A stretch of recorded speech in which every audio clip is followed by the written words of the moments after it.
6 июня 2022 года было подписано распоряжение правительства номер 1465-Р, где также снимаются ограничения с Республикой Армения и Киргизской Республикой.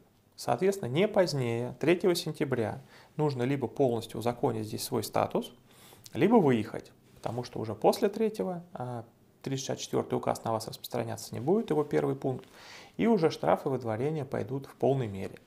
Будьте внимательны с этими нормами, с этим законом, чтобы потом не было такого, что вот мы здесь находились, мы не знали, вот мы вас сейчас предупреждаем, и ближе к делу обязательно еще раз запишем ролик, тем более возможно, что еще с какими-то странами снимутся ограничения, и мы этот ролик тогда дополним. На этом на сегодня все. Здравствуйте, мои хорошие жители Москвы и Московской области.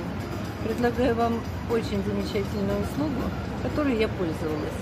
То есть поездкой Москва-Казахстан на границу для оформления некоторых документов.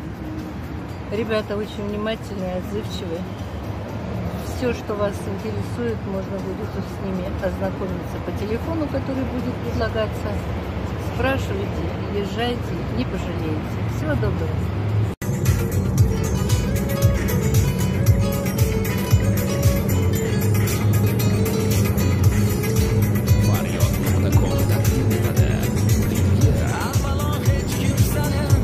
Аябай жакшы өздөштүрүп. Мындай неме самолетто деле мындай тез өтпөйсүң, чындыгын айтканда, реально айткандачы. Барды кийдик, кайра эле чыктык, эч неме жок. Баары сонун болуп турат. Штраф барлар, нарак полный айтыңыз. Штрафы бул жерде 5 жылдык жана бирөө регистрациясы менен келди мына, миграция менен. Ошондо эле учурда өткөрдү. Штраф барлар деле өттү. Менде деле 1-2 штраф барды, мен деле өттүм. Эч андай эмне болбоду.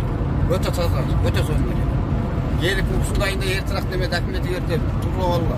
Мисалы кийде 1-2 ай өткөндөн кийин ар бала болуп кетиши мүмкүн. Assalomu alaykum, qanday keldi siz? Jo'rnisakda sizlarga kim tekshirib berdi? Savlet bile ошол бала tekshirib berdi. Bekerge ошол жагында айтып коюн. 500 сомго tekshirip атат го группаларда. Жок, булар бекерге tekshirip, өздөрү алып барып, границага чейин алып барып алып келишип атат. Жакшы. Ошол балдар. Sizchi bayka? Savletga chiqdilar. Alып барып алып келет.